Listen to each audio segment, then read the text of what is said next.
Thank you.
Thank you.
Extra rosters.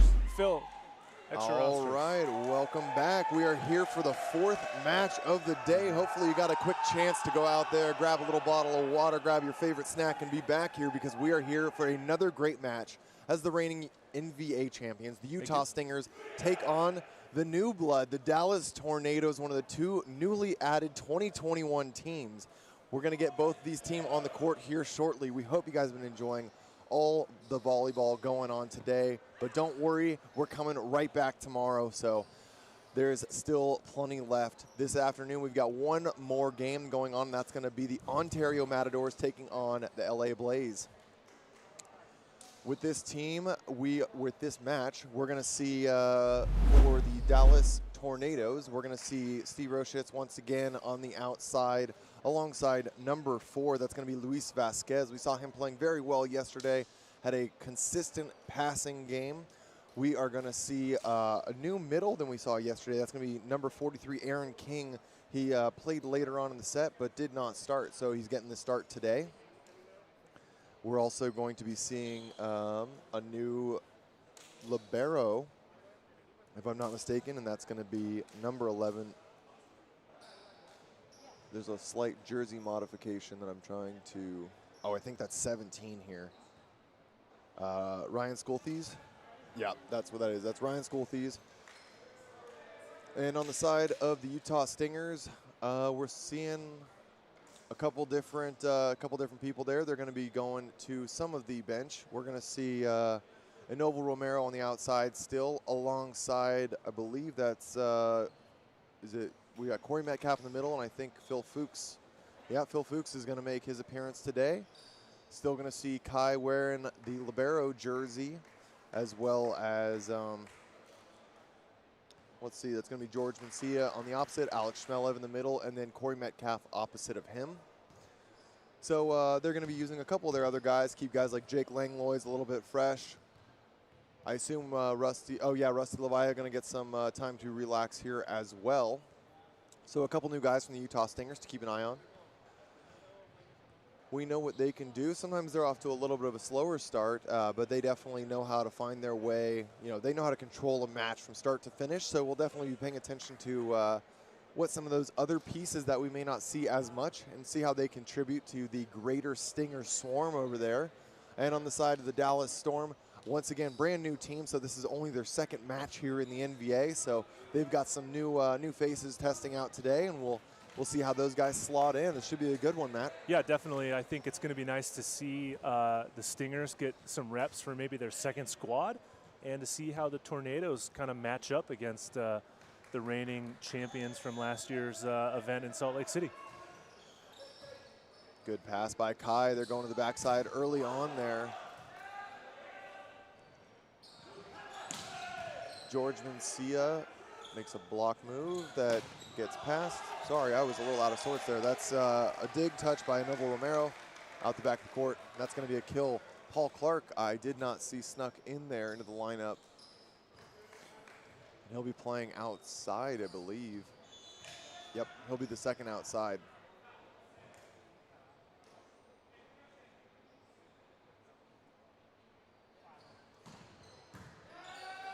Good pass there from Dallas Tornado. Tip over the top, picked up by Duquim. And Alex Schmeller takes his turn, swings that one into the deep corner. We saw the Dallas Tornadoes have a great start to the match yesterday, and weren't quite able to find some of the points they needed along the way. So we'll see if they're able to get off the starting block well again today and convert that into a possible Game 1 win. Good pass, and that's going to be the setter in the net, number 3, Brady Castillo. Same setter as they had going yesterday for him.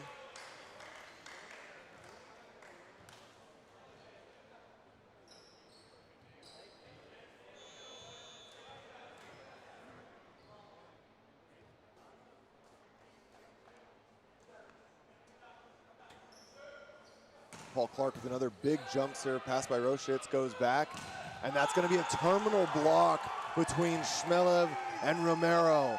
That's a hitter's worst nightmare, I gotta say. That's a very, very large block, well formed, brought that one right back into the court. Yeah, definite advantage to the blockers on that one. That set was maybe a tad bit tight, and the Stingers took full advantage of that as the Tornadoes get a welcome block back on that one. Yeah, another aggressive toss there from Clark, not quite able to make that one work. And we're going to see Aaron King heading back to serve.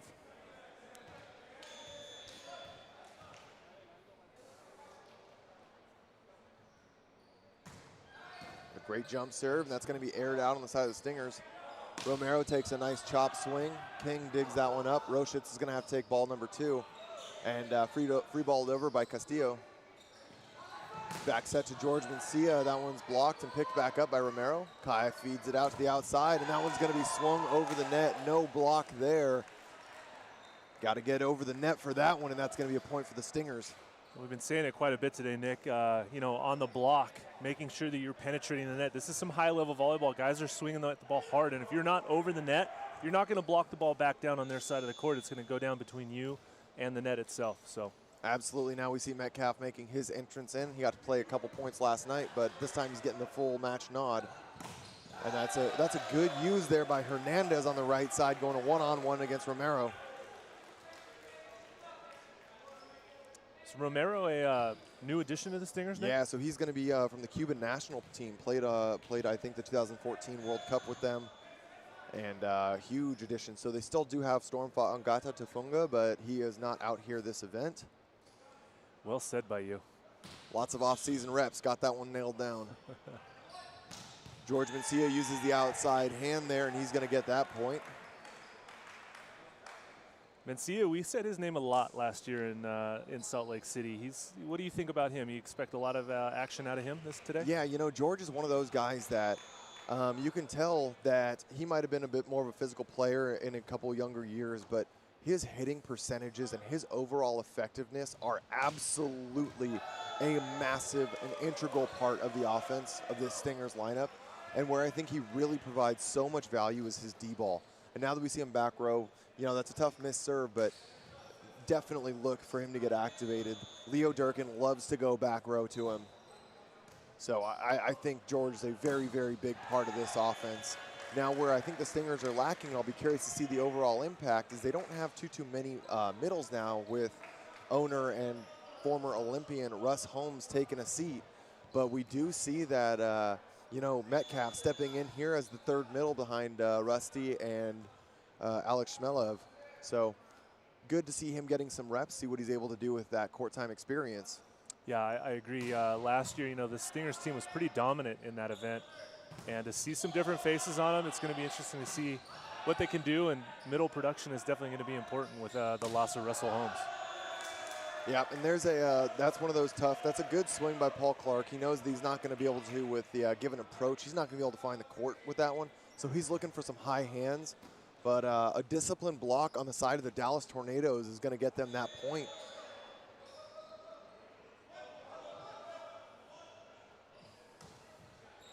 Aaron King with the last second move onto the court.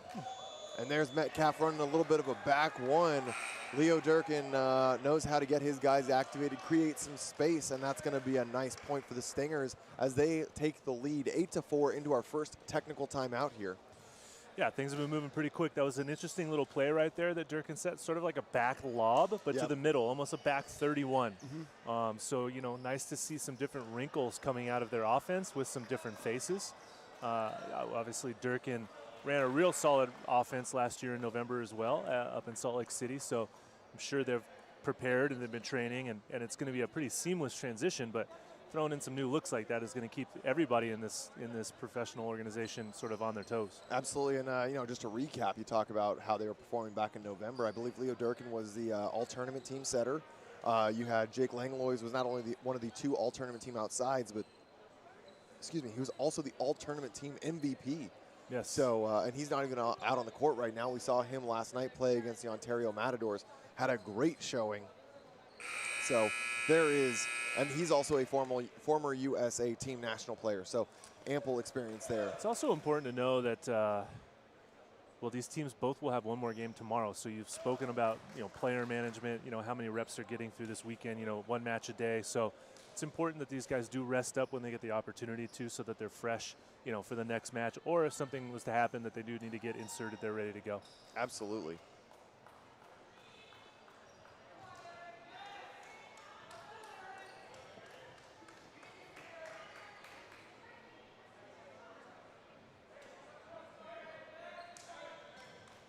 All right, we're restarting here after that technical timeout, and that's going to be Metcalf looking for a serve to maybe start a serve and run here on the side of the Stingers. Set goes back outside to number 4 off the high hands. One-handed dig for Metcalf. Shmelev going to free ball it into the net. Some of those classic middle touches. Ooh, hey now, easy. Throwing shots, easy, huh? easy. I don't know what you're talking about. That was like 20 years ago, so yeah. It's been a long time. Vasquez with a nice pass and swing during that rotation there. Kai DeQuim puts Stingers back in system. And there's Clark's swing that he's looking for. Paul Clark, number 1. Number 1, Paul Clark, a little no-looker down the line. That Yeah. was aggressive. I appreciate that swing by Paul Clark.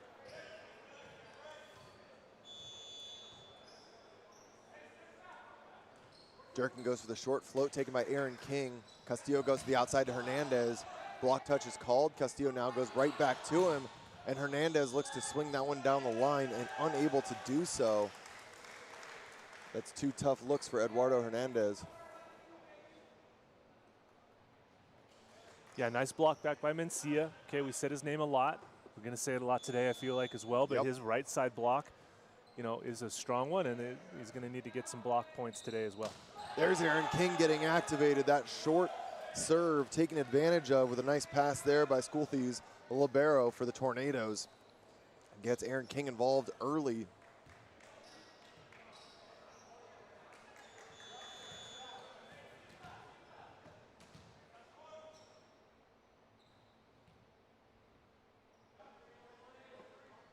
Vasquez with a big jump serve, catches Kai Duquim outside, and that's going to be an ace.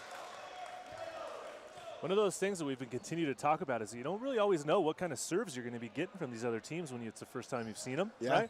And I think this is a prime example of that. That was a good, solid jump serve, you know, area 1 to area 1, and guys maybe on their heels a little bit. Absolutely. Same serve, but pretty similar result, except for the part where you put an asterisk. Just back out. row attack. Wow, just missed that one long. And that was actually an issue we had last night, was Jake Langlois was called for 2 back row infractions, and Inova was called for 1 or 2 himself. So we see that kind of trailing right on into today. And setter Leo Durkin's going to see if, you know, keep running that option, see if you can iron out some of those little just, you know, small things to fix. Yeah. A great serve once again. And there's George, that's Doug in the middle back. Aaron King goes high off the hands, and right now we're seeing Luis Vasquez, number 4 on the Dallas Tornadoes, at the helm, trying to put some runs together for the guys in purple. Yeah, he's doing a good job at it, creating some chaos from the end line, making the Stingers put themselves in some broken plays, some out-of-system kind of receptions, and again, really emphasizing that first ball contact on the pass. Great serves. Kai gets a hold of that one there, and Paul Clark on his swing to the right side, go with an off-speed chop down the line. Unable to be picked up there by Schoolthies.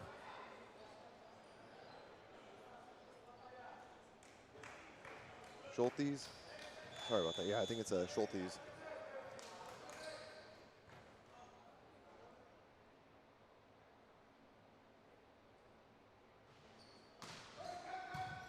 Schultes with the perfect pass. Goes to Aaron King once again. Reset here.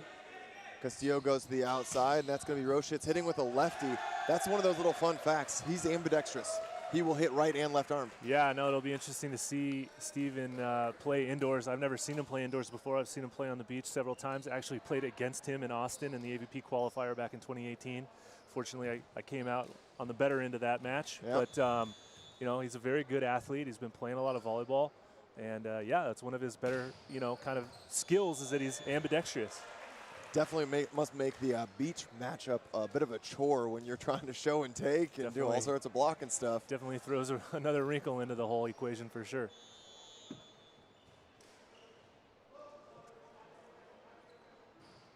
Victoria, what are your thoughts on how we think this match is going to unfold, and what are you seeing from your end?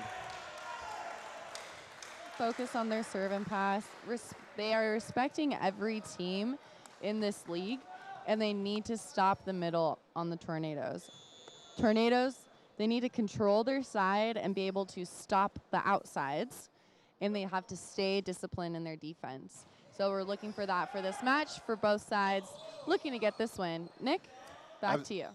Thanks so much. And, you know, that's definitely something we're going to be paying attention to here is as this rally goes on, we see those kind of, you know, Metcalf being the third middle on the Stingers. It's how is he able to effectively find his way, and how is the Tornadoes able to use middles like King? And yesterday they had a couple good defensive moves from number 13, Chike Opuram, who's on the bench right now. So we'll see what kind of damage and how that matchup unfolds. Hernandez now with a big jump serve. That one's going to go just long. Paul Clark confidently lets that one go. Nick, do you have any insight on whether any of the players from the Tornadoes played recently, or have they been playing overseas, or? No, I'm not too great about that yet on these guys. I know they do have Sakiol Shaquille Sanchez, who was on the Puerto Rican national team. I believe he was the captain back in 2014. I might be mistaken on that. Novo Romero, they're able to tool off the outside, and guys looking for an under call. Castillo grabbing his guys and trying to get the Tornadoes reset. But no, I'm not too sure. You know, with these, the thing about a lot of the Texas players is there is a lot of guys that are playing, you know, a variety of clubs or those NAIA and some of the D3 schools. So there's a wealth of players with a lot of experience, but not in the same way that when you go to Southern California, where pretty much every guy was a D1 player, you know? Yeah. Roshitz once again going for that lefty swing, but that one's going to find the antenna on the way over and called out. And that's going to bring us to our second technical timeout. So relatively speaking here, I think Dallas is doing a pretty decent job of hanging with the Stingers. Now, I do want to give credit where I think credit is due, and that's number 4, Luis Vasquez. Right now, with that serving run on the side of the Tornadoes, he was really putting a lot of pressure on the libero for the Stingers. So when you see that be the target, it's kind of a unique situation that a team is targeting a libero, but he's putting enough power behind that Kai Duquem was not quite ready for it. So. Right. Yeah, again, we kind of touched on it. Like, we haven't really seen Vasquez, right, jump serve at all. Maybe they didn't watch any video. Not too really sure what exactly the situation is in terms of knowledge of what's coming at you. So, you know, maybe caught them off guard a little bit, catch them back on their heels, just kind of adjust. I mean, volleyball's a game of adjustments. Everyone's going to make those in-game adjustments. And now you've seen them serve a couple times. Look for them to come back and be a little bit better on the passing side of things. Yeah, and you know, another thing that kind of changes as you change your personnel. Paul Clark on the court. It's just another variable that changes in your serve-receive scheme. And so, you know, another thing, sometimes those shifts occur and it just changes the communication or what seems people are taking, things like that. So that could be playing a role here too. Yeah, absolutely correct.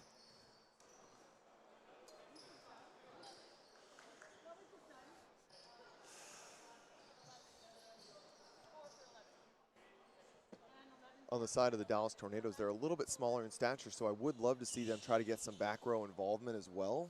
Try to create some of that separation, you know, and spread the offense out. I agree. George Mencia last night was alternating between a jump serve and a float. Goes to the jump serve here, and that one's just long. Just long. Mencia can't believe that he missed it, actually, it looks like, based on his reaction. But the blue line is so visible at the, 60 feet away that a lot of the guys see the blue line, but there is still 6 to 8 inches between that white line and blue line. Yeah. Good hand pass, and that's going to be a big swing connection there with Metcalf. And maybe I missed the substitution, but Leo Durkin. Yeah, so that's going to be Leo Durkin is replaced now by number 11, and that's Hamilton Day.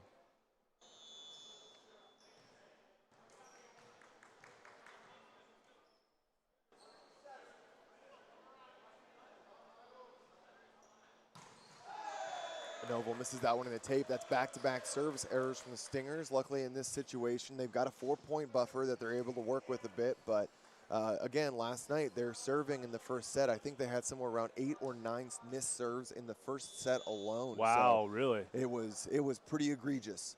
And that's going to be something they need to adjust. Clark with a tight ball there. Hamilton Day goes down. Looks like he's okay to reset there. Tip over the top, picked up by George. Bump set by Day to the outside, kept alive by Clark. A dump attempt by Castillo.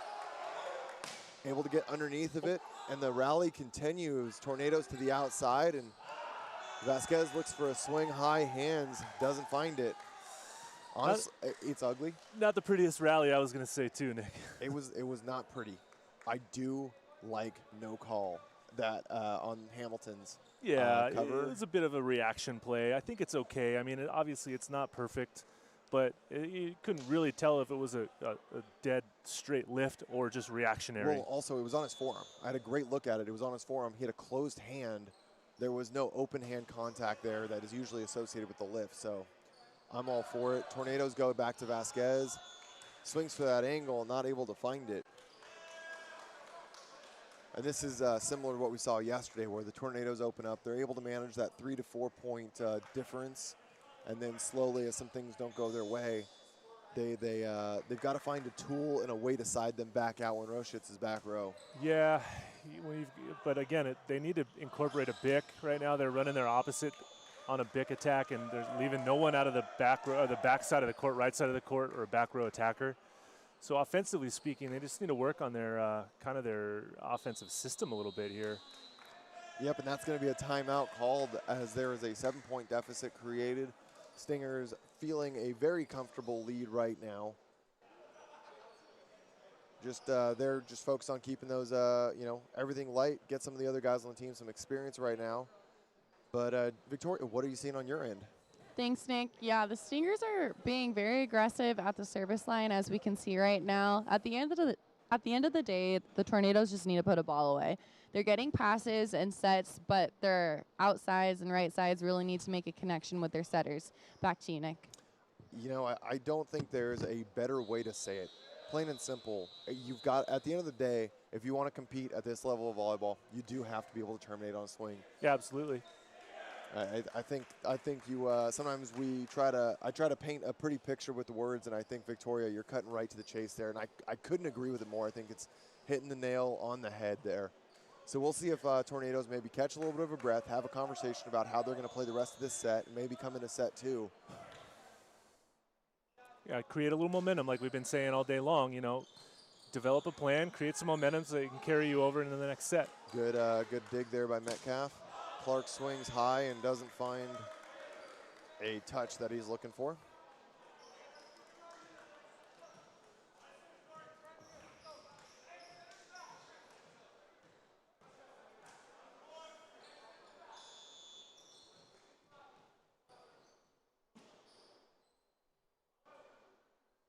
Castillo float.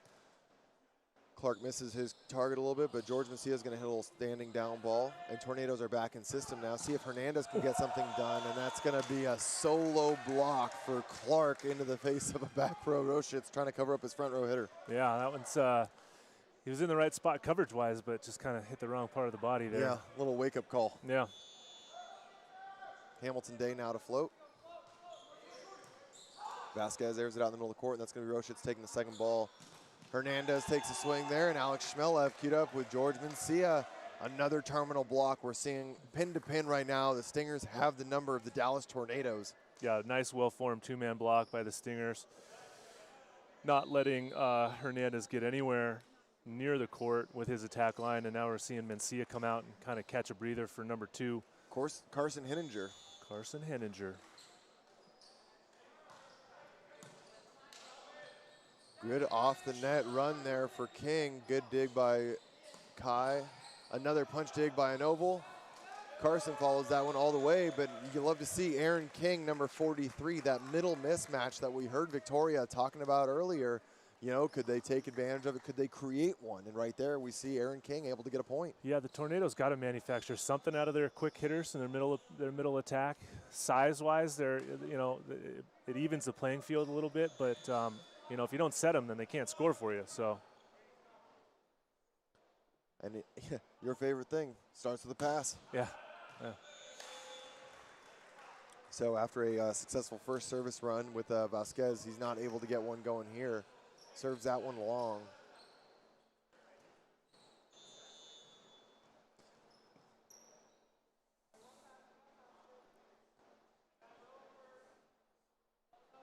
Clark with an aggressive toss, gets on top of that one, gets the overpass as well. Day goes backside to Henninger. That's going to be a kill for the Stingers. A little bit that was a tough one to see if there was some miscommunication going on the free ball, but at the end of the day, Kai able to clear everyone out and make sure that they all know it's his ball. Yeah, the nice attack by, wasn't Carson Henninger there, yeah. Oh, Henninger, yes. Another great serve from Clark, able to get an ace off of the platform there of number 17, Ryan Schultes.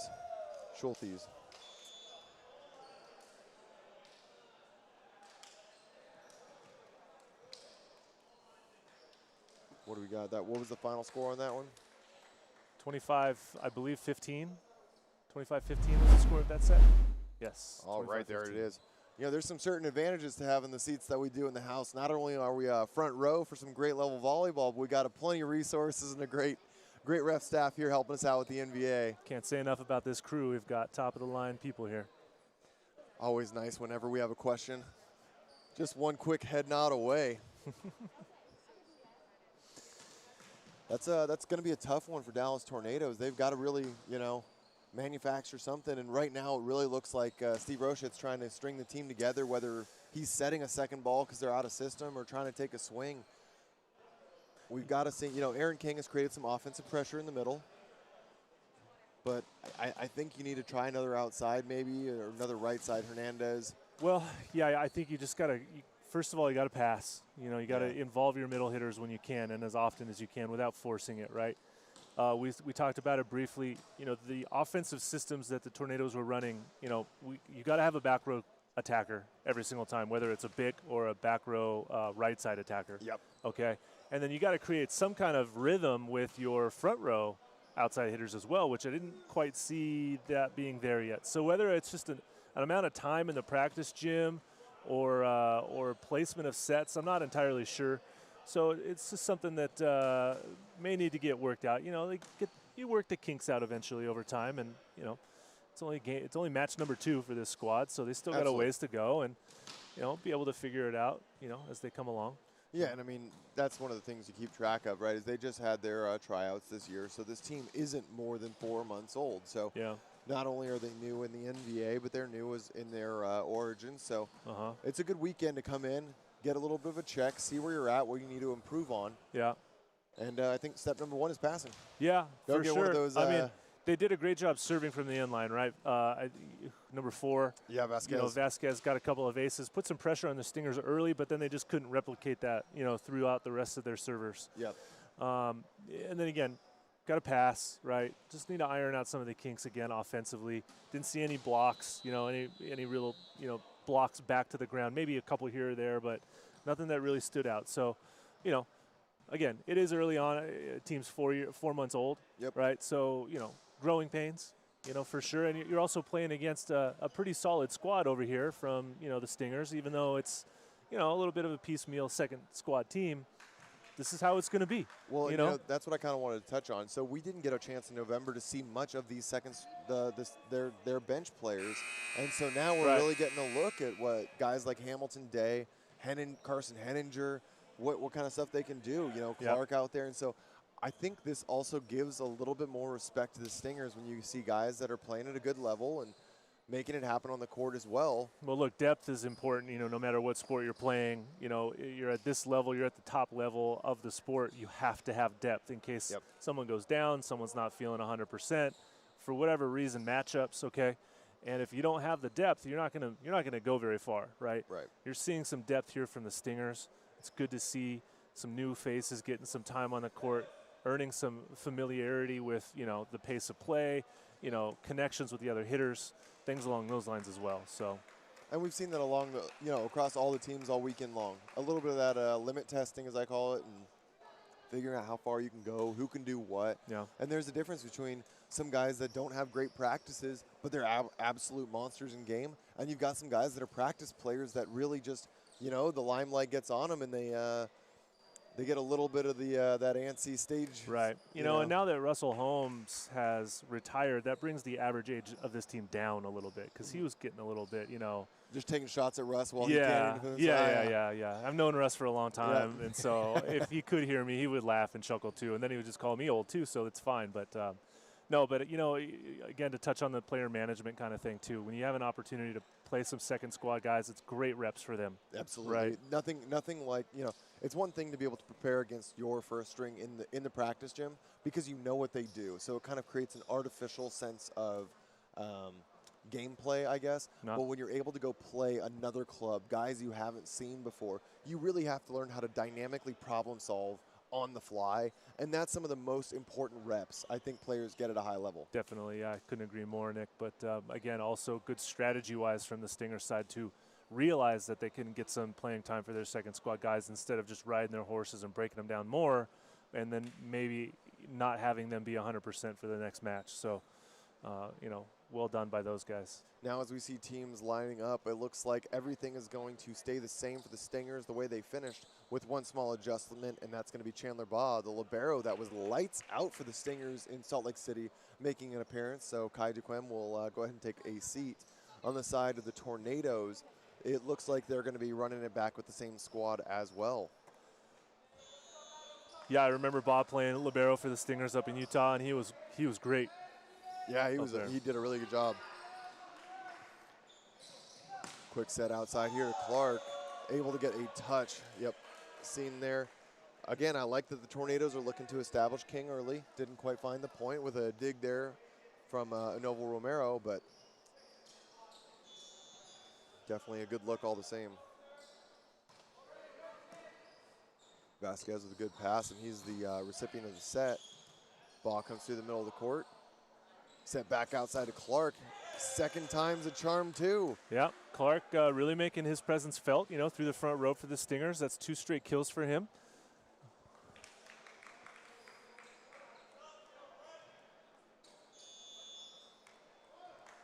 Hamilton Day hitting that same controlled right down the line, gets Vasquez on his heels a bit, and now Vasquez takes that big swing and finally gets it the way he wants it to go, able to get a tool off the outside hand there of the block.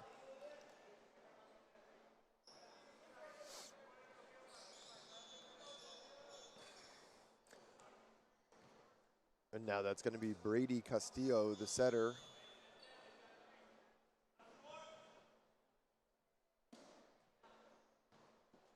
Sticks to his float serve. To the hands of Chandler Baugh, and Shmelev has to handle that and then tips it over. Hernandez sets it over. Alex Shmelev once again with a free ball pass. Dug by Castillo. Oh. Shmelev hits it right back at him on the ground. Tried to see if he could dig that ball from his back, but unfortunately not able to do that. Not able to do it.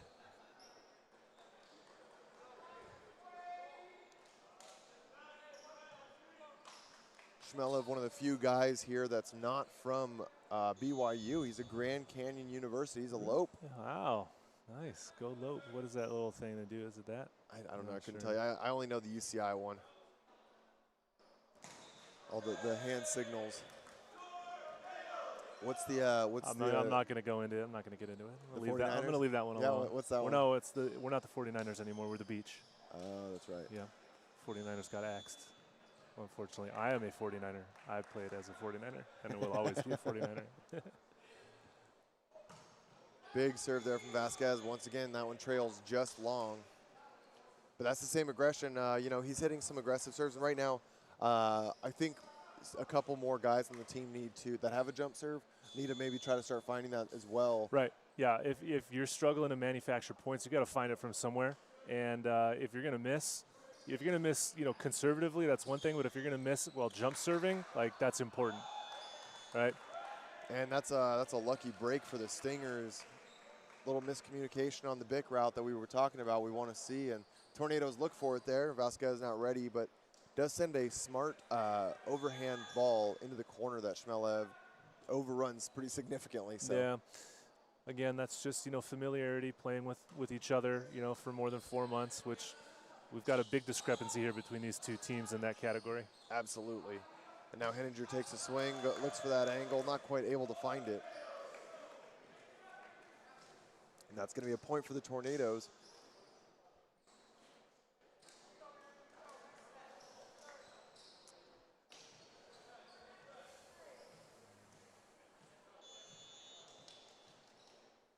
The Tornadoes only down by 2 here, very early on in this second set. And like we just said, the jump serve, okay. I like to see the jump serve, but we need to see it in the court, right? Yeah, absolutely. Victoria, you got a little more insight what you're seeing as this unfolds? Sure do, Nick. The Stingers, they started yesterday a little bit flat, so they came out in this game with a lot of serving pressure against the Tornadoes. They also are looking to set against the flow, if you want to dive into that a little bit, and put pressure on the blockers. Tornadoes, on the other hand, still need to be a little bit more aggressive and swing high off the hands with their offense to put balls away and just keep the energy up and morale high. Back to you, Nick. Thanks so much. And that's such a great thing to talk about here. When you talk about against the flow, is there's always a natural, to reuse the word flow to the game, whether that's from the time that you pass or the way that your setter is moving. And sometimes you'll hear against the grain. And so it's the way in which you're going to see a setter go maybe backside, set against where he's running, things like that. And in doing so, you create a lot of variability in the look for your offense. So that can create some difficulties for teams setting up their defense and their blocking. Yeah, and for those younger setters that are out there watching these games and they want to, focus a little bit more on going against the flow as that pass gets pushed right or left along the net, forcing it one way or the other against your natural kind of physical gravitation, right? Yeah. And it puts the blockers sort of on their heels because they don't know which way you're going to go, but it also creates more space for your hitters too, especially if you have the middle that's fronting you on the other team, it goes with you, creates more space for them to have to travel as well. So, and that's one of those things that really makes high-level setting, I think, underappreciated, because it's knowing so many different parts of the recipe that's going on. It's knowing who your go-to hitter is. Some hitters perform very well under pressure, some maybe not, but they do just fine when it's not as high of a pressure situation. Sometimes there's a mismatch in terms of size. We were dialing in on that a lot earlier when we saw that Stunners match against the Tyrants. It's knowing where there might be a mismatch with a small setter front row. Is there a smaller outside? Do you have an especially large middle in the case of the Chicago Untouchables? That forces team freedom to make that adjustment. So all those things are really contributing to what a setter sees. And when we talk about going against the flow, that's a good way to expose other teams once again. yeah.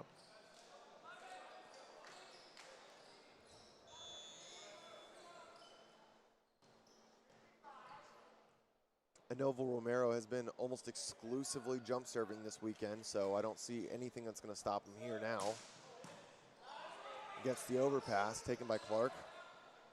A little bit tight, but once again, we see that. That's his go-to. Yeah, that's his second time with the no-looker down the line. I think that's sort of a patented Utah kind of a thing, right? Because I've seen a lot of guys from Utah, whether it's on the beach or indoors, kind of utilize that no-look, hang and bang, turn it down the line, and kind of, shrug it off like it's just like what they meant to do. Exactly right.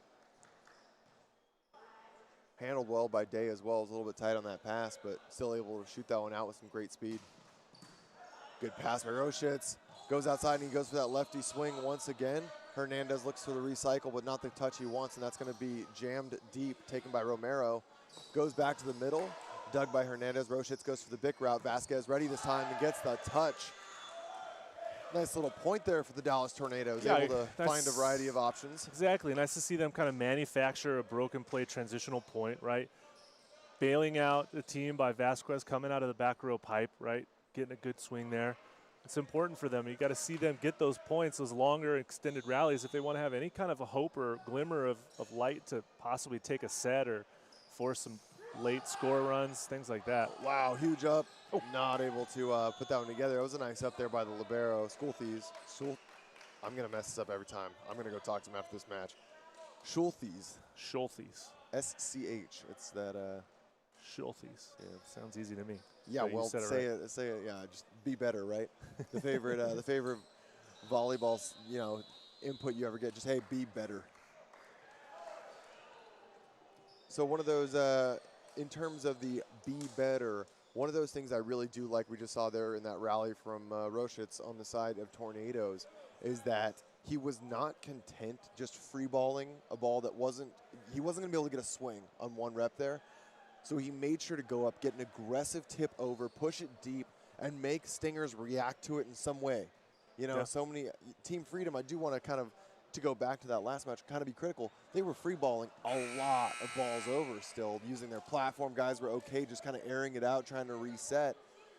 What can you do to maybe get a little bit of a swing on that? And I think that's a good thing for Steve to do on the outside. Yeah, for sure. I mean, it comes down to your footwork, right? If the ball is at a certain height in the set, you can get your feet to it to try to get, some good kind of heat behind it. And if it's not there, don't give away a free point. We've talked about it earlier. Just put the ball over deep into the court and give your team a chance to reset and get a solid block and defense up on them. Good pass there. They're back in system. Vasquez tips over the top. Henninger able to get there with a pancake. Clark with that controlled swing. Clark, so rumor has it, Clark likes to hit the line. Really? Yeah, I wouldn't have guessed that's that. what's unfolding as this match goes along Is here. that from your scouting? Yeah, extensively. Paul Clark just loves to go after that line.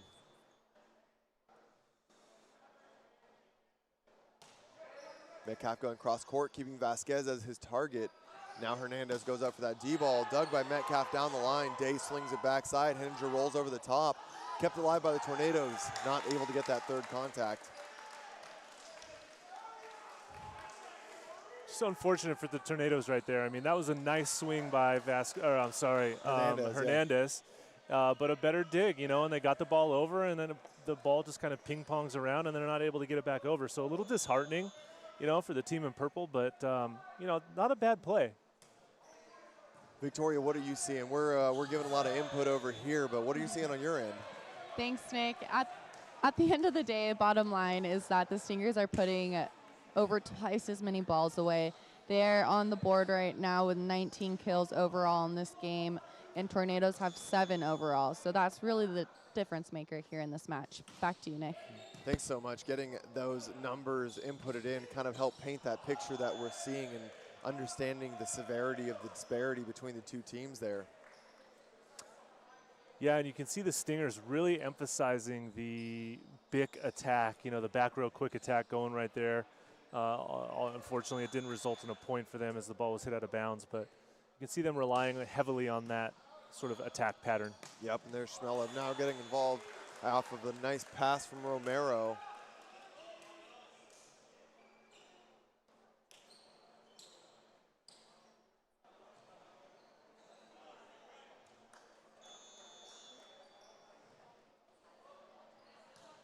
Day with a deep float, and Roshitz goes in and tracks that one all the way to the back line. Lets that one go, and that's the free points you just say thank you for. And once again, you know, Stingers have been a little hot and cold with the serving. Right now we're seeing a couple missed serves as well. Luckily their offense making that a non-factor, but yeah, you know, the scoreboard and the offense really negates their missed serves here. Pretty well-rounded performance so far by them. Great dig by Roshitz. See if Vasquez can get out of system swing, and that one goes wide. That's a tough swing to hit. Tough swing, sure. Mechanically a difficult swing to hit into the court, right? I like his aggressive swing. I think that's better than a non-aggressive play in that situation. Nice one-handed dig by Rosic, and they gave themselves an opportunity. So that, you know, they're right there. They just got to put some points together here. Yep. Clark goes back on that aggressive toss. Good pass, and now we see Hernandez take a swing, and that one's going to go along with a touch called.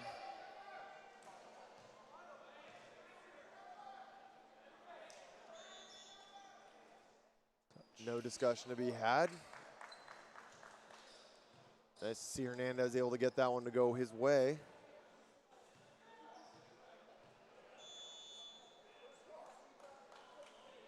Vasquez opts for the float serve now. Big swing from Romero. You know, I'm bummed to see Vasquez, one of the best jump servers on the side of Tornadoes, go to a float serve there, and then targeting the platform of a Noel Romero with that float serve. Well, it's going to be tough for the Tornadoes to determine which passer to serve for the Stingers because they're all passing really well. Oh, agreed. I don't like that Vasquez is not relying on his jump serve. I think he should have the green light every single time this team comes together and plays. Agreed. Oh, and there's a great pass from Vasquez. See if they can get a little middle involvement. There's Aaron King on a 3 route. Need that one to get a little energy, and the boys little pick-me-up. Nice run there by Brady Castillo.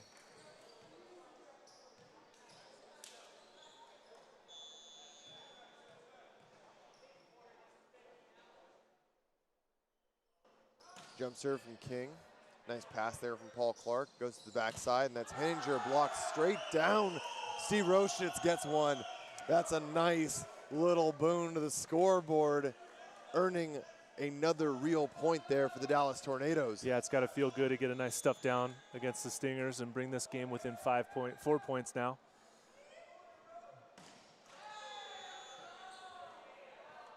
Unfortunate service error there as we hit our second technical timeout, Nick.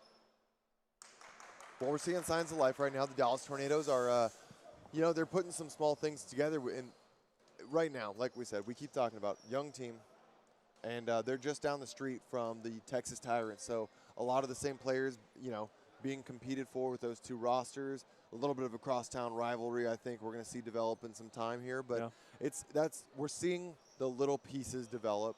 One thing I'd be interested to see is yesterday we saw a couple good moves defensively as a middle blocker from Chike Oporum, number 13.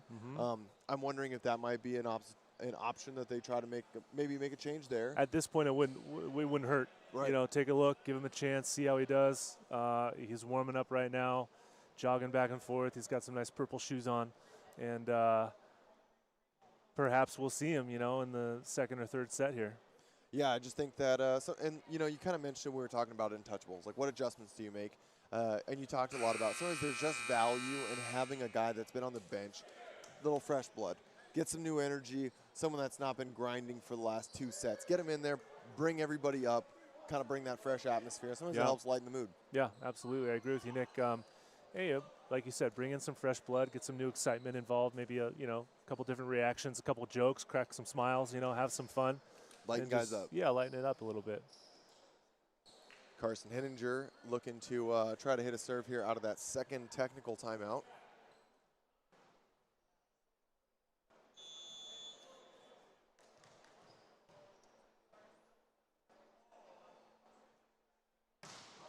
Nice serve, but good pass. Castillo's going to hang that up for Oshitz to go. Lefty on.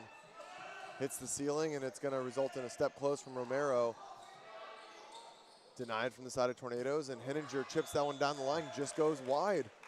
Tornadoes able to play some. Yeah, they played through that kind of chaos off of the ceiling bounce.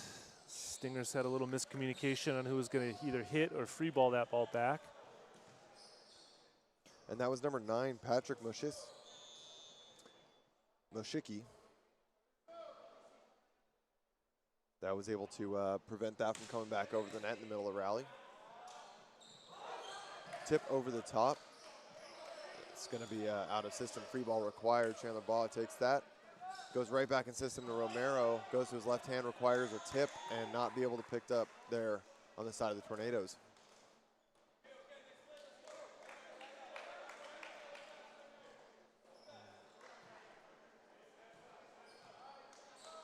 You saw Romero being willing to use his left hand there when that set wasn't quite where he was expecting it to be, but also reading the block in front of him. A little wheel and deal, just kind of making it up as he goes. Works out well, and now he answers with a big jump serve. Great pass from Oshitz. And there it is. There's the big route we've been wanting to see run very well. Vasquez on time and in tempo right there. Nice pass. Yeah, good connection to see. It only took a game and a half before they really found their rhythm with it. And, you know, if they want to score some more points, they need to rely on Vasquez's arm a little bit more. Set him some more balls here. Day goes back, shows him what a BYU Bic looks like, and that's a Novo Romero able to finally hit a Bic in the court without stepping on the line, and he celebrates his victory with the rest of the team on the bench. That's been an uphill battle for him here in the last 2 matches. Small victories. Yeah.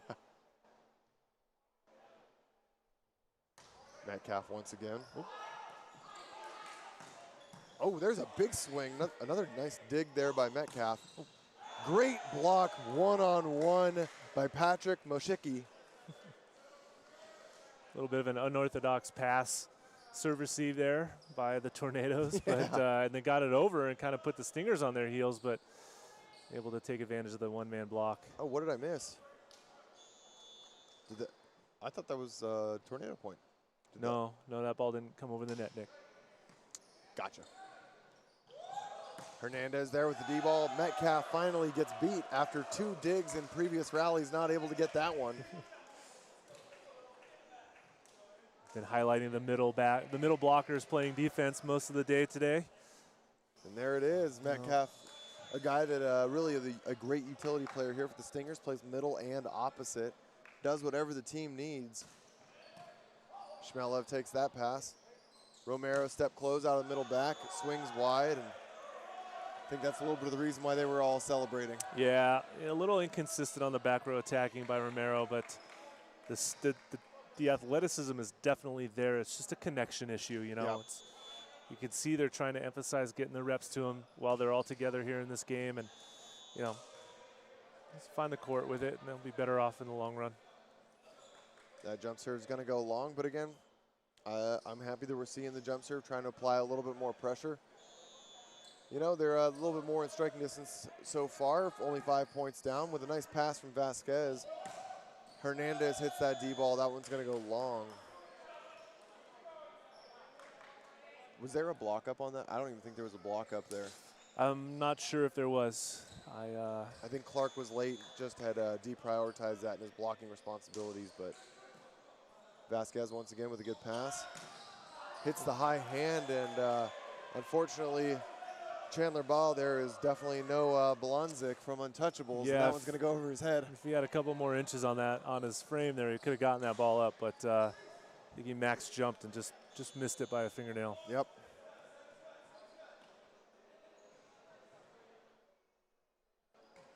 Castillo with a nice float. Day goes to Shmelev, tip over the top, no off blocker defense to pick that up.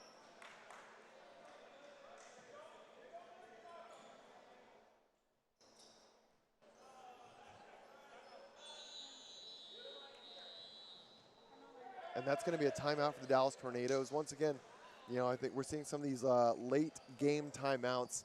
And when you see that happening with a score that is currently reflected, I think that's where you really start talking about system and game pacing strategies. What adjustments can you make? How can you get something rolling maybe going into the third set here? Because I don't think there's enough time with the current state of the game. No, I mean, you're down by 6 points. It's 22-16. You know, chances are slim that you're going to be able to, you know, even come within 2 or 3 points based on how this match has gone so far. But, however, you know, have a plan. Create a strategy to the side out, right? And then see if you can piece a couple of points together. Start off by putting the serve in, right? Like we said earlier, small victories, right? Yep. Let's make a good strategy. Let's create a plan. Let's see where we can win with and build upon it, right? Whether it's a little bit of momentum, some fun being on, you know, going on the court, kind of so those key things that are going to lighten the mood a little bit for the Tornadoes. Sometimes you get so dialed in about being serious. It's a big weekend. You're trying to, you know, come out, represent well, and sometimes that gets in your head a bit. So like you said, a little lightened mood. Sometimes it goes a long way. Yeah.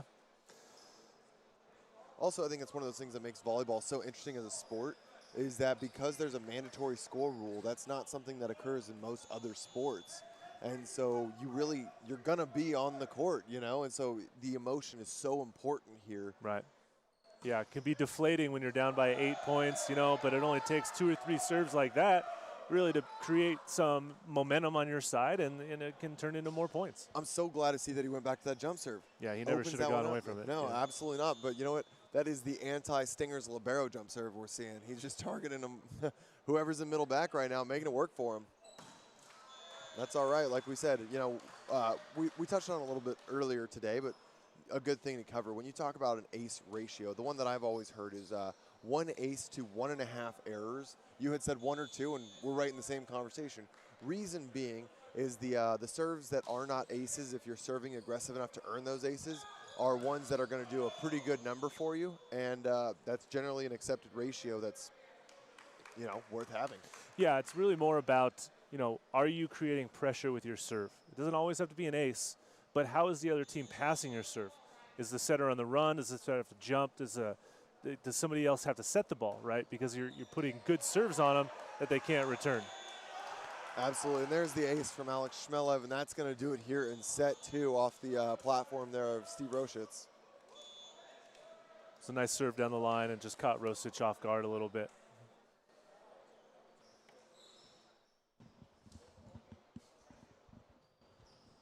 Going into the third game, I don't think we're going to see any adjustments to the Stingers lineup. There's some good opportunities for some playing time here for their secondary guys.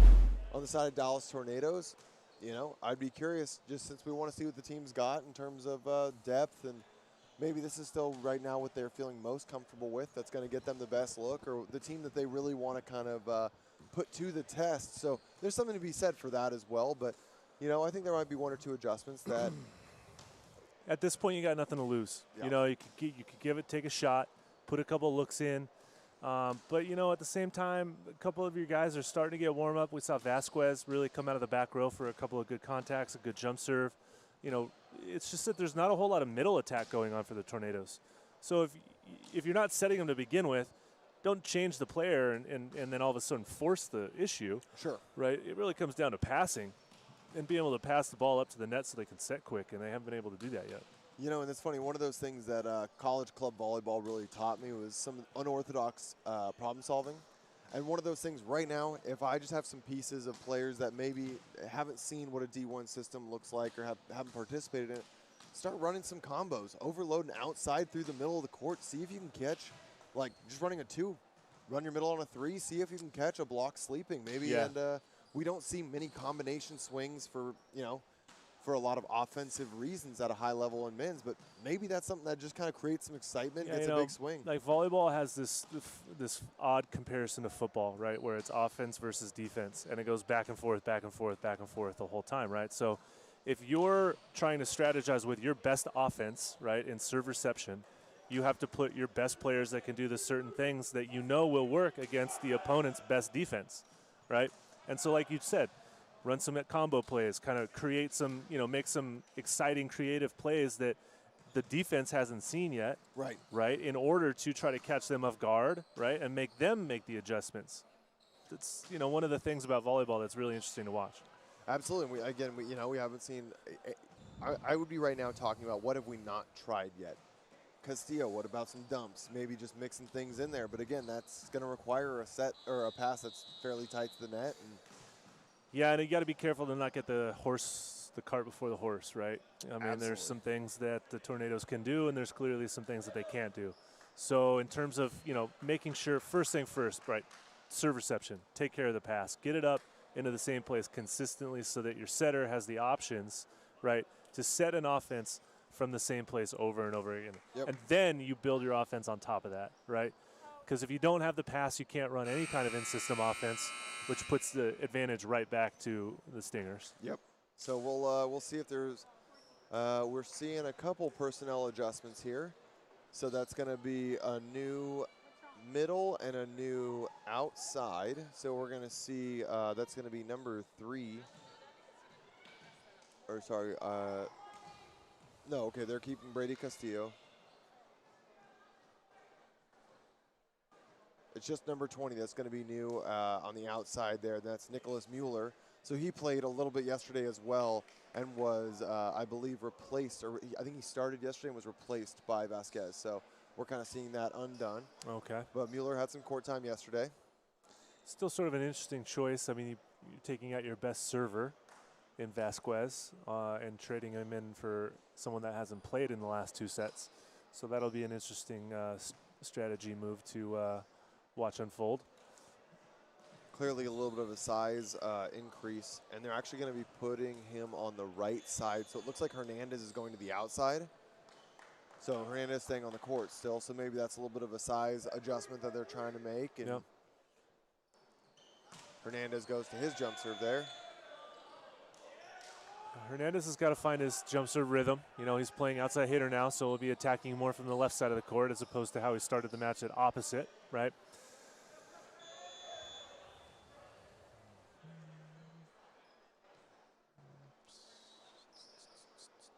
Out of rotation.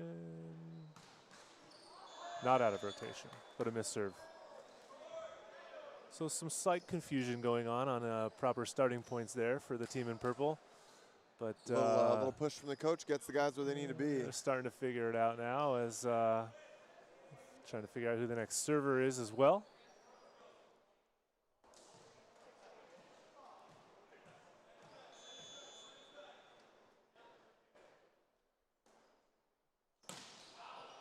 That serve is going to go just long.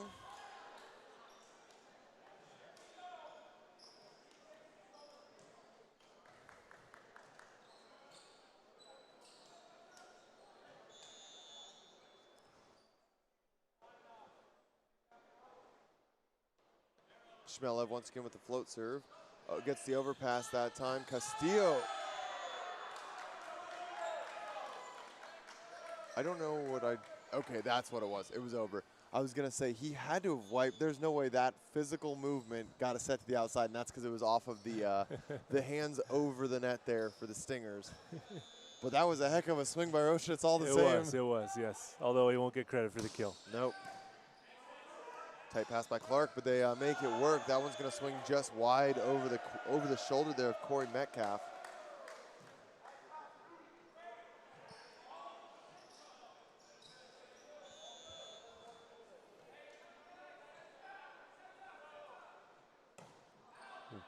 A little bit of missed contact, but once again, that's that's what you get when you bring someone off 2 sets and no swings yet. Hasn't been playing very much so far this evening, and that was his first service attempt, and unfortunately, it didn't work out very well for him.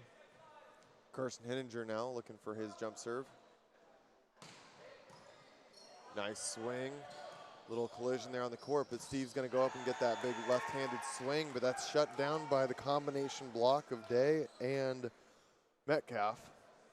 Unfortunately, Steve went left-handed again, but his setter got screened by his own teammate, so he wasn't able to give him a very good set on that play. And he's been hitting only lefty. Maybe I am misremembering. I thought he was, but I think I've seen him hitting righty. No, I think you're right. He's got some. I saw the suction cup. Got some cupping bruises on his right shoulder, so maybe he's just trying to nurse it a little bit and save some of that strength and juice. Yeah, and he just serving served right-handed. Yeah. Wow, there's a great block touch against Noble Romero. Day airs it out once again. Roll shot over the top. Off block defense there from Tornadoes keeps it alive from Hernandez, and that one's going to be a jam down there from middle number 9, Patrick Moshicki. I think it's going to be the first lead the Tornadoes have had this match, as it's 5 serving 4 in the 3rd set.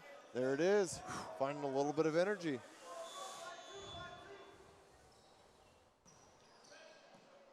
Good pass by Baugh, goes back to Metcalf. Nice block touch there. Set out to Hernandez over the top, pancake there, and Metcalf sets outside to a Noble Romero. And that's the second big block touch against Romero that we've seen.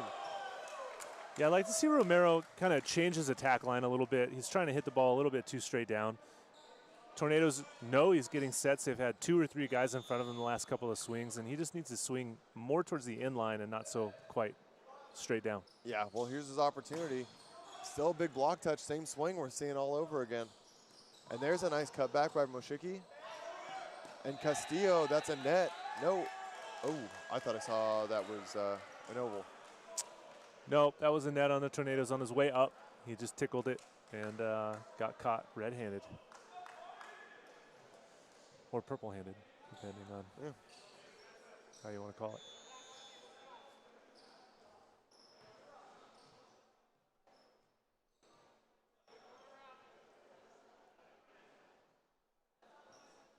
Romero with the jump serve here.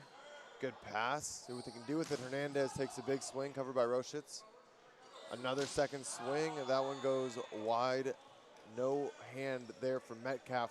Metcalf doing a great job of being a disciplined blocker in that swing. The big thing when you're blocking against smaller hitters is you need to make sure that you go low and tight. If you go too high, it really exposes your forearms to be used and tooled off of. So nice job not reaching and chasing the ball there by Metcalf, just taking away court. Yeah, nice discipline on the block by the Stingers. Hernandez tracks it down, and Castillo slips, trips up, and not quite able to track that one down. Nice hustle by the Tornadoes there. Just a little bit of an unfortunate circumstances. The slip and fall doesn't let him get his feet to that ball. Yeah, that's send it over. Nice. Little rhymage there. Your modern day Dr. Seuss. Just happened. Wasn't planning it.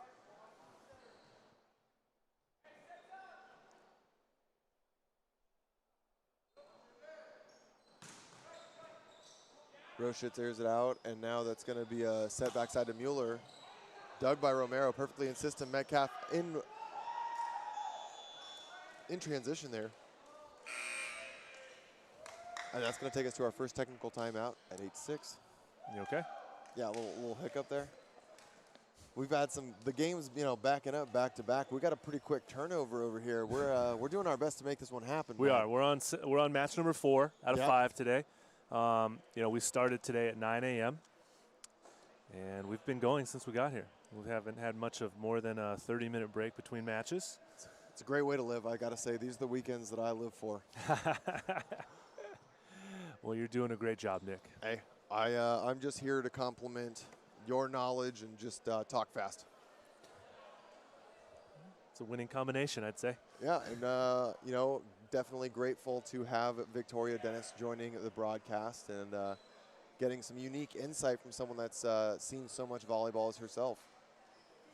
Yeah, absolutely. It helps to have her, you know, getting in on the timeouts to find out what the coaches are trying to do in terms of strategies and combating these, you know, scoring runs, and as the match develops and getting some of those underlying stories going on. So it's always helpful to have a good, solid team of our own here. Absolutely. For our viewers at home.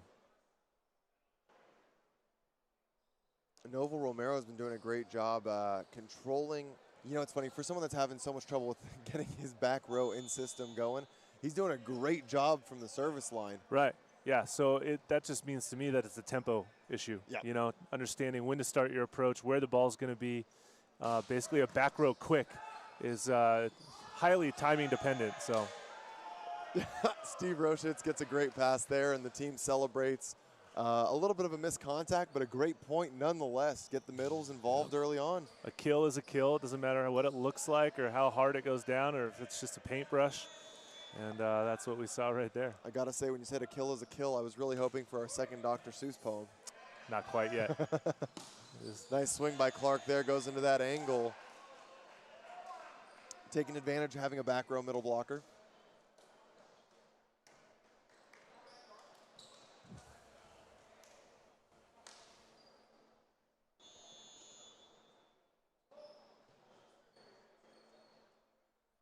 Float from Metcalf here on Hernandez. Dug by Henninger, goes to the Bick. Dug out by the Tornadoes. Hernandez chops once again, another high contact from Shmelev there. Clark once again goes for that no look, but no touch is seen.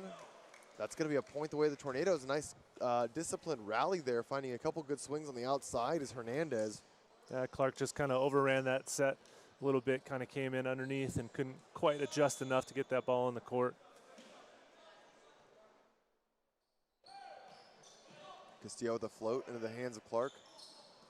Clark with the crafty roll shot. Hernandez digs out from his knees, and King punches that over. Ball comes across the middle. Henninger going to help Day out. Castillo out. And Roshitz goes for that lefty swing there. Doesn't quite get the contact he wants, out of system. Yeah, there must be something going on with Steve's shoulder there. It's probably not the time to be swinging left-handed if it's not really in system. So. Yeah, he's probably saving that one. Float down the line from Day. That one's just long in the corner. It's a good angle for Hernandez, but doesn't get that one to go his way.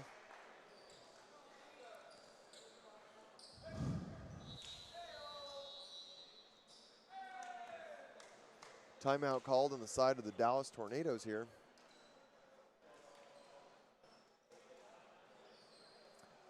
It also speaks to, when I look at the set frequency, I wonder if that, when you look for Roshitz, I think that also implies, you know, they've been kind of avoiding him. Now that I think back to it, there's been some options that seems like they may be steering clear. So you're saying he's probably just in there because of his passing and blocking. Yeah, I would say, and just overall, you know, one of those guys is an outside. That's what I think is so interesting about the position of outside is there's opportunities to be involved in so many different ways. So if he anchors their passing game, which he's been passing very well, you know, and he's got the ability. He's very comfortable as a beach player, setting pretty much anyone. So in case if their setter takes the first ball, he's been able to set quite a bit. So, and as the floor captain, might be some of that, just a lot of those rapport things that the guys trust having him there. Yeah, absolutely. Yeah, that's fair. And understandable as well.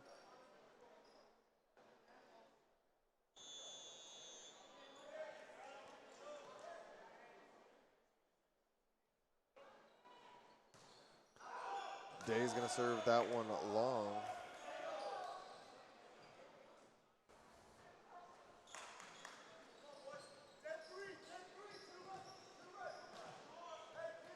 9-11. Tornadoes are still within striking distance here, so a little energy coming out of this timeout might do them some real good here.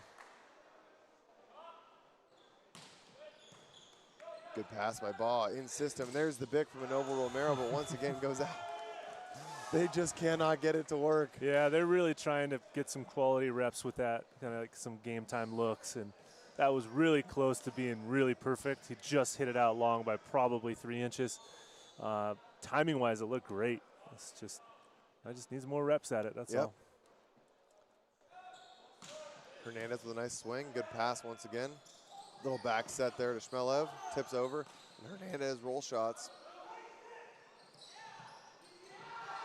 That one's corralled back, and you say, why do you keep him on the court? A disciplined block move from a guy that's a well-experienced beach player. Yeah. Your hands are very steady, so, you know, being able to see that, bring it back into the court, it's going to do him some good there. Absolutely, yeah, the Stingers here, you know, need to kind of right the ship a little bit, just get a nice solid side out, go back, get on a little serving run, see if they can create that cushion that they had earlier in this match, because right now we're tied at 11s. Baugh cannot be brought out, though, and Romero's just not having a day. Yeah, what is that? Probably about attack. 1 for 8 on the BIC for Romero, maybe. I mean, not a lot of stats to look at, but. And for everyone at home, to help kind of paint the picture that Matt and I are talking about here. So a back row attack, or the BIC, is something that's very, very hitter-setter specific. So Anovo's just been added to this roster. And right now, you really want to just kind of get that rapport, figure out what everyone's looking for. So like you said, game time reps, it really can't be overstated how valuable that is. That's going to be a high swing there from Henninger, goes over the top. Nice control, uses that high line angle or the Langle swing there. Langle swing. You know, the other thing about Romero is that he's probably used to getting set repetitions off of Durkin, too. Also very true. So.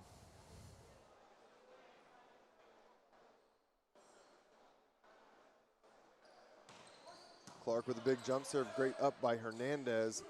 Mueller goes for a little roll shot, pushed back over by Shmelev. Hernandez tracks it down, hits a cord on the ceiling, and that one's going to drop quicker than expected.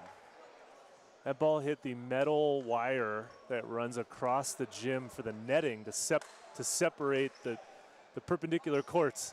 Of all the things to hit, it hit the smallest diameter little wire up in the rafters. It's a tough break, but you got to be ready to go. And what'd you say rule number 1 earlier was? Never take your eye off the ball, Nick. There it is. Second time today. Yep. The other one's tough with some of these girders up there. You might lose track of the ball if you're overrunning it, and it just goes right back where you came from. Yeah. Right when you think it's going to do one thing, it does something else. Yep.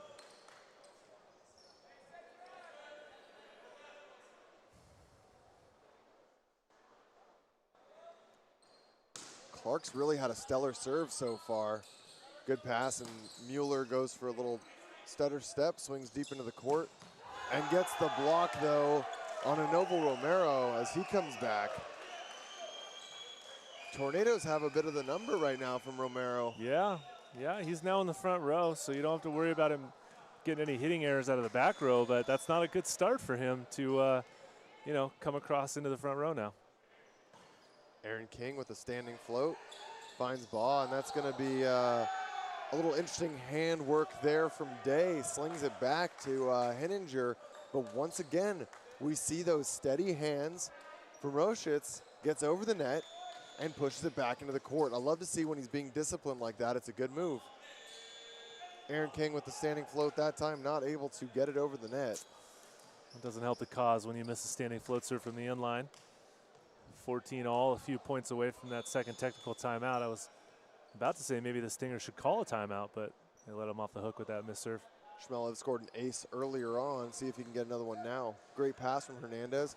There's the middle attack, and we're seeing number 9 there, Moshicki getting involved. Moshicki.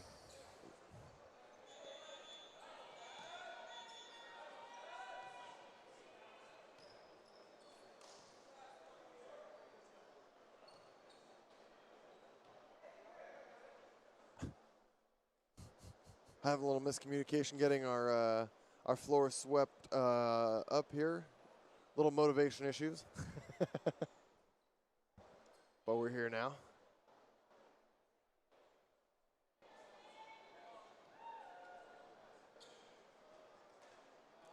Nice job, Henninger.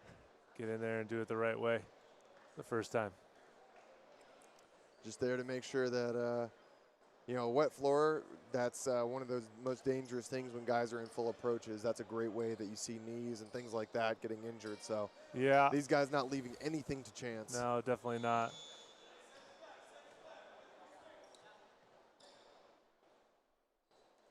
Toss from Mueller gets a good bounce over the tape. Day has got a one option. Noble Romero, that's the swing he's looking for off the platform of Hernandez in the back row of the Tornadoes. And that's going to tie us at 15 here. Next point is going to bring on the second technical timeout. Yeah, really nice bump set there by the Stingers in order to get Romero a hittable ball. Absolutely, Day working with his feet there, getting it up. Nice serve by Henninger, great pass by Roschitz. Big option there, left-handed poke over from Hernandez.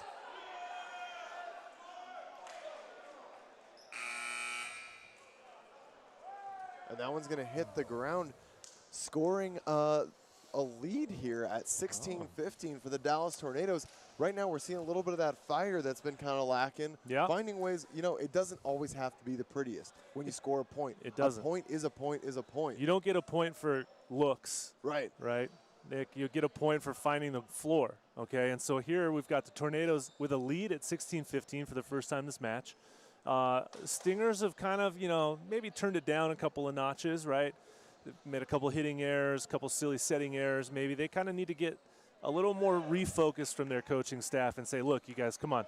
You know, this is a little bit silly that the score's this way, but, you know, they're not doing anything that we can't stop. Let's just turn it up a little bit and get done with this match and go home, you know. But alternatively, to give credit, I think, where it's due for the Tornadoes, we're seeing everybody on that team doing one or two things right that they haven't been. Hernandez coming in as another outside now instead of being opposite. I think he's passing well, helping increasing that level. Steve Roschitz now, 2 solo blocks on the left side, controlling some junk that was trying to come over. We see a big block there on the right side just now as well. A couple middle contributions in the kill. And across the board, we're seeing a little bit more pressure putting on by the Dallas Tornadoes. Yeah, I totally agree with you, Nick. Roschitz now with that float, targeting Clark, but there's Metcalf getting very vertical. Nice block touch. Roschitz going outside Hernandez, gets a step close, forces Clark to step in and dig that one. And Noble Romero once again swinging low seam, and his boys try to track it down to cover him up, but that's just, once again, he's really just looking at that low seam swing. Yeah, I just don't like that attack line by Romero. I mean, he keeps hitting. He's not getting clean kills. He's not picking the ball off at its highest point. He's dropping his arm. He's hitting low, and he's getting controlled and blocked back by the Tornadoes. So he's allowing him to sort of dictate where his hitting approaches are. Absolutely, and there's Metcalf. You know, I do love Day is definitely ready to find an involvement there with Metcalf. He's setting him not just on perfect passes. That's a nice little kind of stepping backwards. They're going different directions and still gets him involved. So great work by Metcalf. Yeah, absolutely. He realizes that Romero's kind of struggling. You got to get the middles involved. He did that right there on that play, and now they need to manufacture a couple of points and create some momentum on their side. And there's going to be another error. And another jinx. That's what we live for over here. Broadcaster jinx.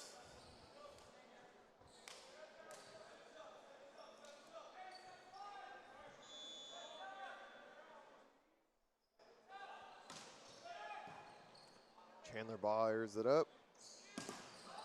Clark goes off the high hands, and Hernandez as the off blocker steps a little bit in front of the back row middle there.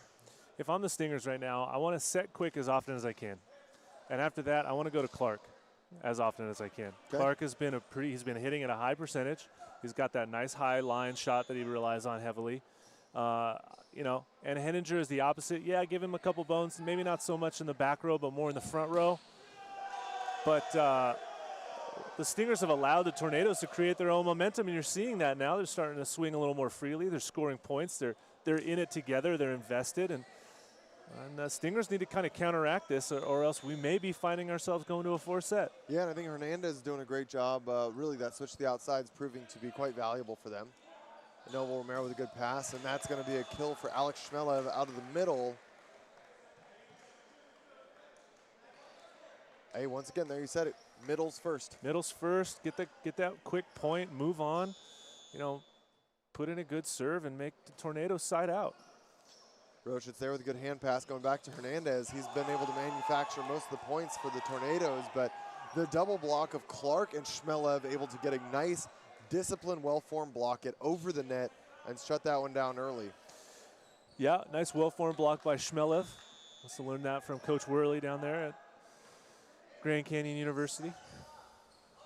Going right back, and there it is. The middle, Aaron King pulls a double block. Castillo identifies it and runs Hernandez on the backside with no blockers up for the most lethal kill we've seen from the Tornadoes this match. And that comes at a great time for the Tornadoes. If you're a fan of the Tornadoes, you should be jumping up and down right now because they've created some momentum. They're winning. They're up by a point. They're the first team to 20, you know, doing some exciting stuff here. So they've really kind of turned it around. Romero still in system with the passing. Hittinger swings high. Tornadoes not able to find that second touch. That's a good move back there by their libero. Schulthes.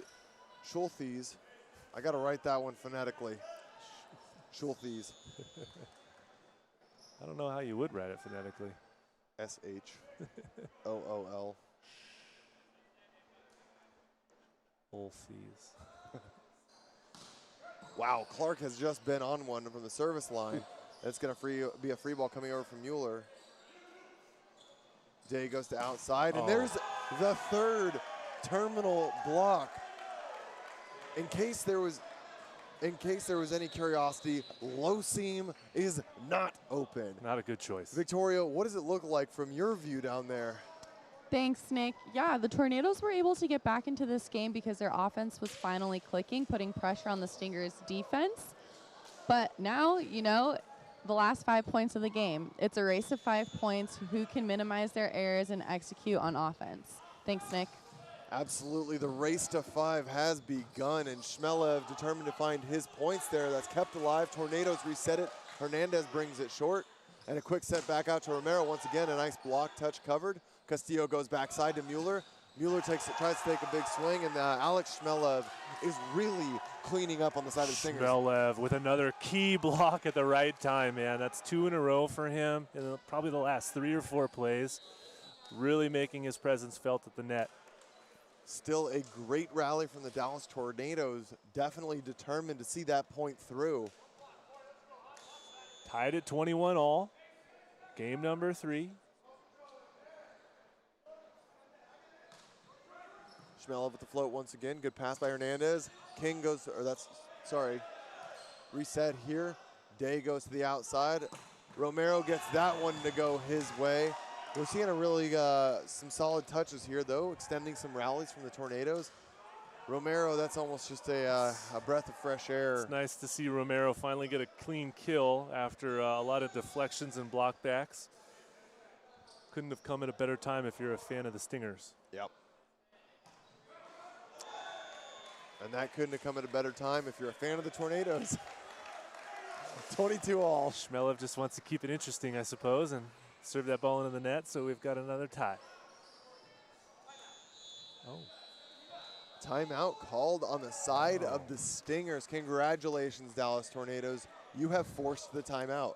And I say that a little tongue-in-cheek, but really, you know, as it is so common when you're on the court as a player, when you force the other team to call the timeout, that's when you kind of know you're doing something right.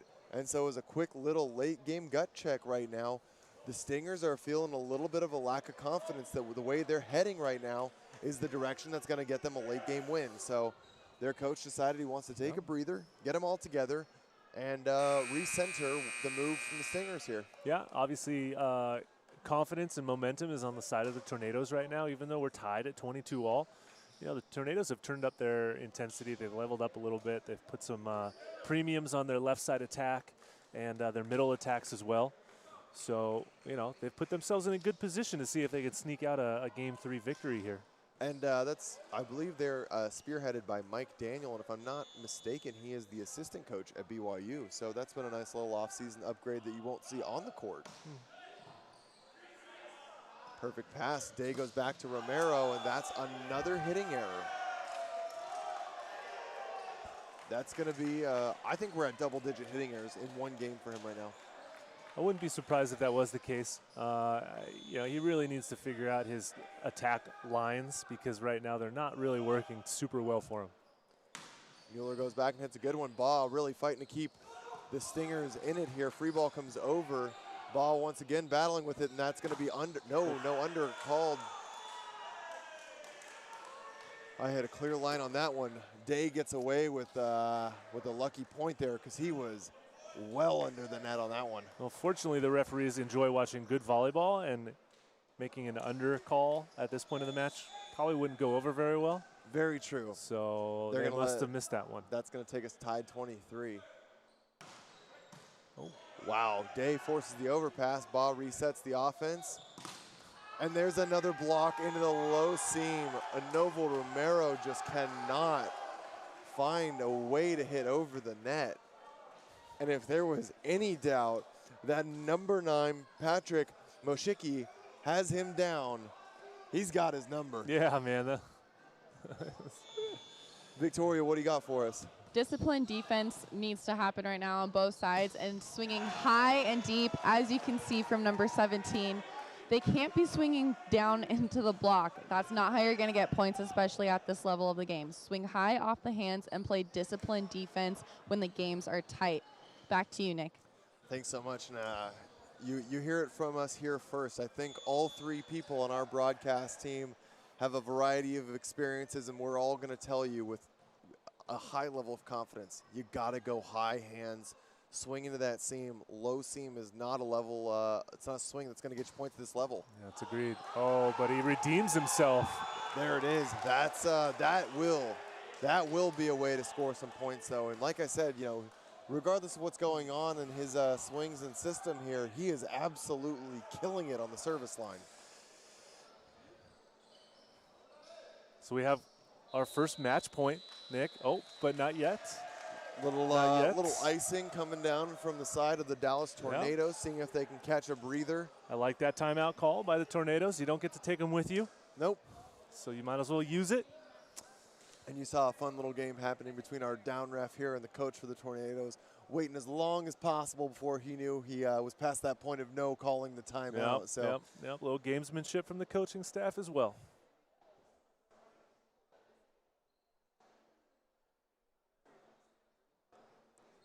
Right now, I think the big focus, honestly, I think once again, you try to find that pass and let Hernandez take a swing.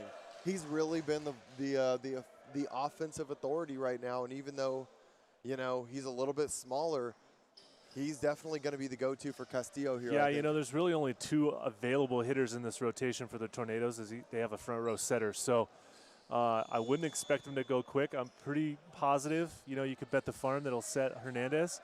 And the Stingers need to put up a good, well-formed block in front of him and really focus on taking away his hitting lines. Romero finds that one off the ceiling. Roset's able to find the pancake off the ceiling. Roset, reset. Romero covers up. Day goes to Metcalf, swings it high off the hands of Mueller. And that's gonna be the match. At 26-24, the Stingers are able to bring it back and take a win here in 3. Wow, really manufactured a win out of that one. We thought for sure that might be going to a set number 4. Yep. Romero just really kind of struggling late in that match, but fortunately for the Stingers, they were able to figure it out. Well-played pancake off of a ricochet off of the light bank from the ceiling by Rosic and the Tornadoes, and they fought hard. So we got to appreciate the level that they fought in order to try to force a game 4. But, you know, ultimately the Stingers were just too much to handle for them. Yeah, absolutely. You know, right now I think one of those things that I take from, like, the coaching perspective, if I've got a team like that you're trying to figure out exactly what's next, I want to take away the positives. Hernandez going to the outside was a big plus. The way the team looked once you got him in the passing lineup was night and day different. Also, we saw some better blocking moves. So, again, from where we're at, it's really hard to tell laterally what changes were made, but it seemed like some great adjustments were made. It was slowing the offense down. Obviously, we saw Novo Romero there getting stopped pretty significantly in that third set. So there was some positives, and they need to go back, reflect on that, and find out how to just incorporate that into the future of the Tornadoes. Yeah, and I like how they started setting more quick opportunities as well. So that's established that, which they didn't do the first 2 sets. Yep. So, and that started from the passing with Hernandez as well. So good adjustments, maybe just a little too late in this instance. But, they'll be back tomorrow to play again. So it'll be interesting to see how they kind of respond to that. Yeah, and I think there's also value in getting your guys in a situation that you're at 20, 25 all. So, figuring out how that's going to work. But we're going to kick it over to Victoria Dennis with the player of the match. Victoria, take it away. Thanks, guys. Paul, great win by you. Coming out of that game, 10 kills, batting .560. The flow was a little bit stagnant in the third set. The Tornadoes did come back. How did it feel? It always feels good coming back. I don't think really any team coming back from being down a lot is not happy, but it's nothing we're proud of. We shouldn't be down in the first place. We're a much stronger team than that. I think we just kind of lost sight of passing or digging balls or just swinging at balls as hard as we can. And when we adjusted and when we, fix those things as a team, and we have our coaches who are amazing telling us, hey, just focus, get to the smaller things, then we fix those things and come back and win. So. What's the talk like on the court between the players when games are becoming tight? Just be calm, be us. You're going to sit there and you're going to worry about what they're doing instead of what, we should be doing in our game, We happened to win last year and we want to do it again this year. And if we're not focusing on our game, then that ain't going to happen. So. 2-0 on the weekend. What's the feeling like with the team right now going into the last day of play tomorrow? Not enough yet. I think, we're doing good. It's 2-0, and that's all, fun and games, but weekend's not over yet, And we're not done. We're not finished, and season ain't over, just beginning. So. Absolutely. Thank you, Paul. Yeah, Back to you, Nick. So great to hear a little bit of insight. There's a couple guys that it's really hard to get a player of the match over, someone like a Langlois or, your Leo Durkin. So it's so great to hear from someone else on the Stingers organization, especially someone that had really such an outstanding match, an aggressive server, a big-time swinger. So great to hear a little bit more from Clark. Offensively, he carried a large load for the Stingers for sure, and that patented kind of, no-look down the line hit that he relied on heavily really paid off for them as well. So, yeah, I agree with you. It's nice to get some different input from another outside hitter on the Stingers. Yeah, so that's going to do it for us on the end of the fourth match here. The fifth and final one for the day, starting at 7 o'clock in just under 1 hour. We'll be live back here in about 45 to 50 minutes to get a little bit of some insight from those coaches before that one starts up. And that's going to be your home court Ontario Matadors taking on the LA Blaze, and a little bit of a SoCal battle and grudge match here. Both these teams had great matches yesterday. LA Blaze they took a win in 5 in their first match, and Matadors were able to take a game off of the starting lineup of the Stingers last night. So I think this one's going to deliver and may go the distance. Should be a great primetime match tonight. Absolutely. A better way to end a Saturday night? Not that I know of. Check it out, guys. We'll see you back here soon.